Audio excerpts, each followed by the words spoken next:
He's going to be joined to talk about the path to mastery by Matt Moran and Simon Tedeschi. Welcome, everyone. Thank you, Catherine. Matt Moran, of course, great Sydney chef, long-standing fixture on the local and national food scene in Australia. Simon Tedeschi, classical musician, pianist, child prodigy, a man who has won many, many competitions, performs all over the world, has branched out into jazz and improvisation. Please welcome them both, Simon and Matt. Gentlemen, the theme is personal stories, the path to mastery, how you get to sort of be, find yourself in the position where you are today. Can we begin by talking about the creative environment, the kind of environment you like to find yourself in when you're actually trying to make something new? Writing a book some years ago with a friend of mine, I found something odd. I like to write in an environment which is really quiet, do it in the morning, nothing to interrupt me or bother me. And I was shocked to discover the way he writes is he turns the Sex Pistols on really loudly, gets drunk, and then scribbles down something mad and then makes some sense out of it. So I'll start with you, Simon. Tell me what kind of environment you like to be in when you're creating something new or coming up with new ideas. Well, when I'm putting together a piece or constructing a piece or working out an interpretation, I certainly don't want the Sex Pistols. No. I need quiet. Not that I don't appreciate the Sex Pistols for what they are, but when I'm putting together Mozart or Beethoven or Brahms, something like that, I certainly need quiet. I need to be able to sink into the music, and it gets to the point where I can't even have any hint of any other music playing, because there'll always be a part of my brain that's analysing it somehow, in some way. I can't even sleep with music. I can't anymore. There's part of your mind that starts to find traction with whatever it is you're hearing and going, oh, that's doing that, that's playing here, that's twisting there. It's very interesting how it happens. It's attraction and it's almost a friction, because it's like this constant cognitive dissonance that's going on when I'm trying to do something else. It's I suppose when you've been doing it for as long as I have, it becomes like that. It becomes just so all-engrossing. So music is your worst enemy in that sense? Well, in a sense, but usually when I'm listening to music, I'm not doing much. I'm usually shopping, which I don't like to do anyway. So I'll usually stand there with whoever I'm with and I'll think, oh, C-7, going to A minor, going to D7, which I suppose is an interesting reflection on my social life. Yeah, particularly when it's Billy Joel or Kenny G that's happening. How about you, Matt? Cooking's a different art that's practiced in such a different way. Do you like to have perfect silence, or indeed do you like to have music happening in the background while you're making something? Not so much music. It can be anywhere and any time. I could be on a treadmill, watching a Food Network and just seeing things that sort of trigger, maybe I'd like to do something with that. But I tend to wake up in the middle of the night quite often thinking about dishes and food and what I would like to do, and which is kind of weird because the first thing I think of every morning is what I'm going to eat that day. That's funny because I get hungry at 12 as well. And it's always like what I'm going to eat, and I constantly think about it. Even this morning, I've been away for a few days up in Queensland to the Queensland restaurant. And this morning I woke up and I said straight away to my wife, I said, what are we going to eat tonight? And she said, well, it's up to you. And I got in the car with my little boy and I was driving him to school, and I said, what do you want to eat tonight? And it's the question I ask everybody. And Harry said, well, we had chicken last night, we had chops on Saturday, so you can look at those two things, Dad, and decide what you want to cook, for us yourself. So I think it's down the fish markets on the way back from here today. One of the things the chef and the classical musician have in common is both what you do requires hours and hours and hours, days, weeks, months, years of practice. Work. Is there a side of you that's attracted to what you do because it's hard work? Simon? Oh, I mean, that's one of those questions, what comes first, the chicken or the egg? It's a difficult one. No, I would have to say when I started the piano, I wasn't enticed by it because of the sheer amount of work it took. There was just something about the timbre of the piano, the sound it produced, the fact that I could have an entire orchestra at my disposal that excited me enormously. And of course, then the work followed, but it wasn't work for me, it was playing. So you're binging on something you enjoy? Absolutely. I feel guilty being here talking about this, quite honestly. But I am at a Buddhist convention, so no guilt. No guilt. Am I the only Jew here?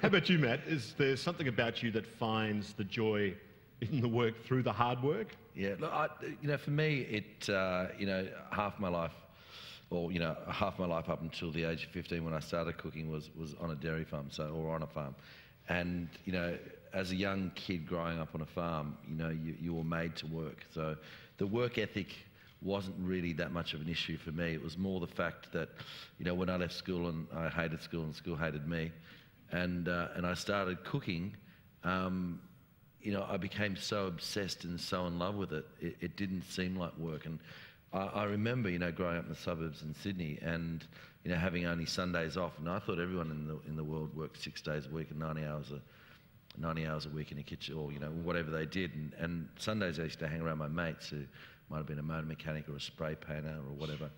And they used to, Sunday afternoon would come, they go, damn, I've got to go back to work tomorrow. And for me, I used to think to myself, God, I must be the only person in the world that I can't wait to get back to work tomorrow to try and learn something new. So, the 6 days, 90 hours a week in the kitchen, to me, it never really seemed like work. I just really, really enjoyed it.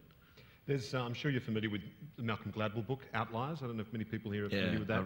The theory behind Malcolm Gladwell's study of people who have shown mastery in a whole range of professions, whether it's the arts, music, business, whatever, any form of creativity, is 10,000 hours. Yeah, that was the. I read the book. I don't read a lot of books. My wife gave it to me because she thinks I'm a nutter too. So he says the key to success in any field is to a large extent a matter of practicing a specific task for a total of around 10,000 hours. Not exactly 10,000 hours, but around that. And he even found the Beatles. This is true of the Beatles, who played 3 gigs a night in Hamburg. I don't know, 5, 6 nights a week or something for several years. That's how they got that kind of skill set up. What do you think of that view, Simon? Well, I would say for a pianist, for a classical pianist, and for, I suppose, any musician, there's a big difference between playing and practicing. And in a sense, playing is a type of practicing, but it is not practicing, because practicing is not the pleasurable stuff. Practicing is not the stuff that sounds good. Practicing is the grind. Practicing is the occasional swearing. Practicing is the reducing things to their most elemental technical levels, so you can practice the small movements that eventually make up the larger movements. It's different to playing, and yet, as I said, at the same time, playing many, many times is itself a form of practicing, because no matter how many times you practice, that doesn't mean you'll be a good performer. How about you, Matt? Being a chef means you have to master a whole range of different cuisines, work. Yeah, look, food is all about knowledge, and to get knowledge of food, it takes time and it takes hours. And any chef or any person in the world that proclaims to know everything about food and cooking food, they're absolute idiots, because there's just always so much to learn. And I think the great thing about my industry is that you are constantly learning, and there's constantly new product out there. There's new trends. I remember the first series of Masterchef I did, and there was a young girl that I sort of mentored a little bit along the way, Justine Schofield. And I remember she said to me, after the show had finished, Matt, how long is it going to take me to learn everything? Because I want to know it like really quickly, so that I can sort of move on. And I just looked at her and I was just dumbfounded. And it's like, at that point in time, I'd been in the industry for 25 years, and I was just like, sweetheart, I have no idea. There's so much more to learn. You can't learn it overnight. And knowledge is being in kitchens as long as you can. And you can obviously learn basics, how to cook, how to fry a piece of meat or fry a piece of fish, but there's so much more involved in just putting something in a pan, and that's why we don't not all the restaurants that we have in the world are all brilliant, because some people just don't get it. It's the same as a pianist. I mean, one of the great things about being a pianist is that the repertoire is so immense, you will never learn it. You will never even understand 1/5 of it. And that's the beauty. And it's a cliche, but it's the journey. It's not really getting there to a point, I'm a good pianist now, because you never really will be as good as the music is. See, when I learned how to do jingle bells on the piano. I thought that now I can actually play the piano. Right. I was wrong, obviously. Same with me and macaroni cheese.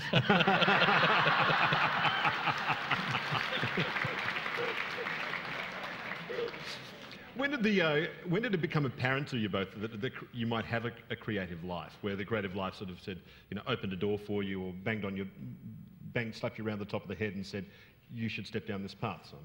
Well, I was first told I was a good pianist, I suppose, by my mother during the Sydney Eisteddfod, and it's now reverted back to the name of Sydney Eisteddfod. Sorry, can we go back further than that to when you even wanted to become a pianist? Well, I always wanted to be a pianist, but that's very much tied in with this knowledge that, wow, this is really the course my life is going to take. And at that particular competition, I remember, to my great surprise, I won it, and it was an open age competition, and the person who came second was 21 and I was 8. And I remember this gentleman took the adjudicator's report, ripped it up and threw it at the adjudicator. And at the time I just remembered being bewildered, and I felt responsible for this man. How can I have made someone so unhappy? And then of course later on down the track you realise, oh, of course, I hate me. But I knew from that point this is really going to be a very interesting, challenging and colourful life. Did you deserve to beat him, or were you just so goddamn adorable at the age of 8? I had the most beautiful little bow tie. Oh, man. What was it, though, when you heard the piano that made... Can you think of the first time you heard the kind of music you wanted to play? It's almost a magical experience for me, because there was a boy in my primary school who was, in year 1, and he had cerebral palsy, actually. He was quite profoundly disabled. And I remember him sitting at the piano and playing very badly, partially because of his disability. And I was so taken aback by the range of sounds and colours that the piano could produce that something in me just immediately knew I had to be a pianist. And in an interesting reversal of roles, I nagged my mother for piano lessons. And there happened to be a piano teacher on our street, and that's how it happened. But I didn't let go for a whole week. I was just constantly telling her I really want to take lessons. When you're a child prodigy, do people, as you were at the age of 9 winning competitions, do people... I'm sure people stare at you, and grown-ups stare at you in a certain kind of way, and that stare is laden with expectations. Oh, and is it hard to break away from that and follow your own path? It was very strange how people would look at me when I was 8, 9, 10. It was very weird. And some people would even come up to me and say, "Don't get a big head." And I would and being 8 or 9, you think, what are they talking about?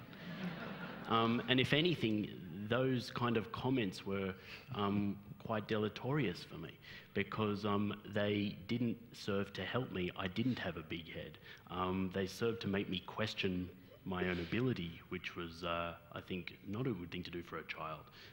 And now I think, justifiably proud of my accomplishments, but at the same time retaining the humility that's necessary to be a musician. How Australian is that? We've got a child prodigy on our hands. Pull your head in. Yeah. I mean... I think if you told an 8-year-old kid to, be careful, don't get a big head, they'd stop eating. And I don't think it was quite the same for you, Matt, was it? You didn't have the kind of weight of grown-up expectations in the age of 9. I don't think your dad, when you were 9 in Badgerys Creek, said, "Son, one day I'm going to force you to make perfect osso buco."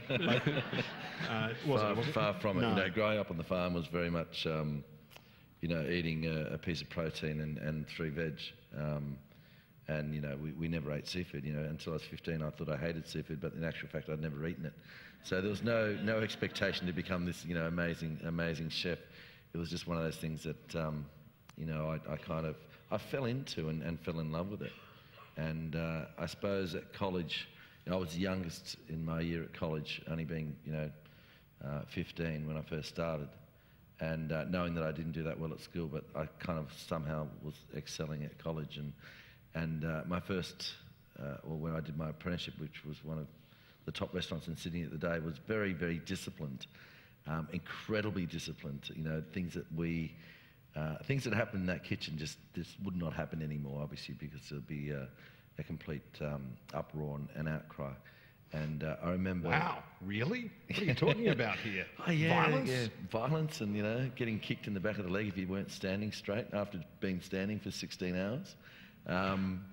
But I kind of remember, you know, after about a year or two, there was a lot of apprentices there, and a couple of them that had been there longer than me, and they had a little bit more authority than me, and I kind of thought, you know, I must be doing the right thing, because I wasn't getting the bollocking anymore. It was always the other guys, so I kind of felt good about that.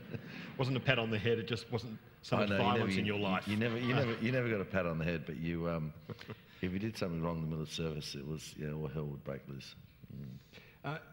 Simon, being a classical pianist, you're nearly always working off composition material that's created by another artist, a composer. Who has the upper hand? Is it you or the Oh, that's the eternal question, isn't it? It's a difficult one, and different pianists in different ages, and even the same pianists within different periods have approached that question differently.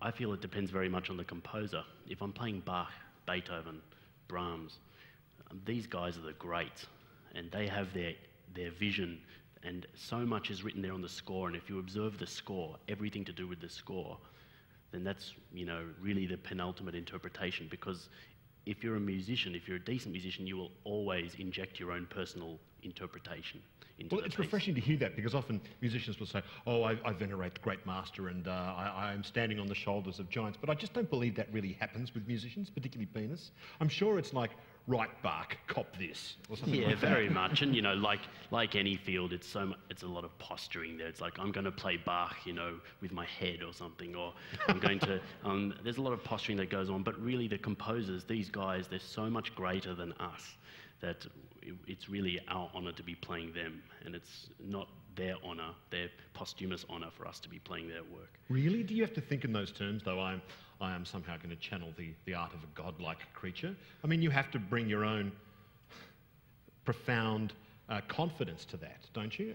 And impose that upon the work, don't you, Simon? Certainly. I mean, it's again, there's always an ego behind it. There has to be an ego, but at the same time, it can't be a narcissistic, in my view, a narcissistic looking into one's own image, reflected image. This is Beethoven I'm playing, or Mozart, or Bach, and I have the honour to be the medium, the conduit for this performance, and the audience are here as well, and they play a very vital role. Or if there's no audience, if it's a recording, that's a completely different type of playing.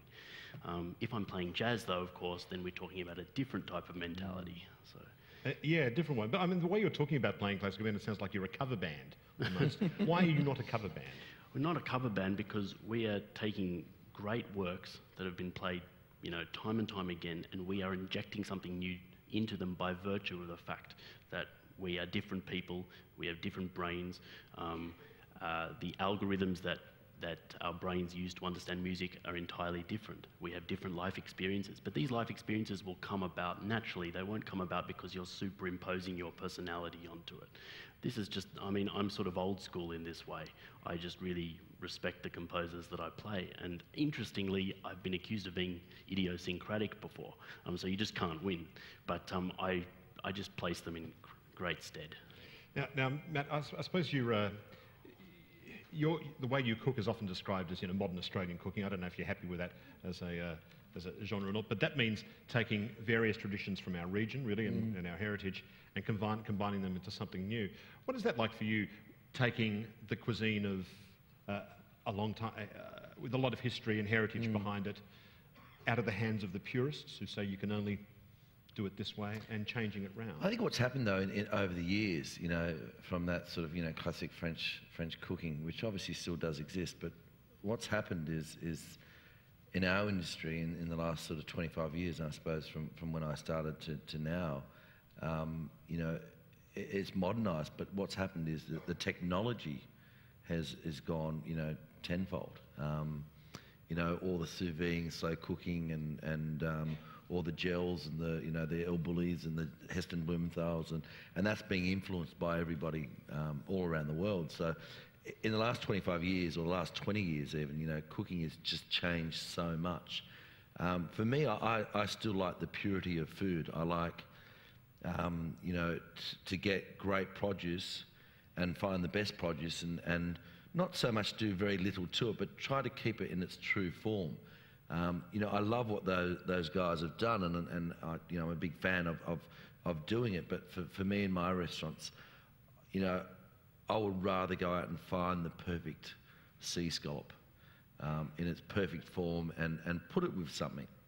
You know, it might be something with a little bit of technology in whatever I put it with, but for you to come in and see that beautiful natural formed scallop, rather than getting it, freezing it, pureeing it, adding something to it to put it back into the perfect shaped scallop. I just don't get that. So, you know, I like to have that sort of puristic form and you know, put something modern on the side of it, but yeah, not kind of change it too much from its elements. So one of the things that makes you kind of refreshingly different from a lot of classical musicians is that you've been branching out into jazz and improvisation. And can I quote you here from an interview? Quote, "Most classical musicians couldn't improvise a fart at a Hungarian wedding."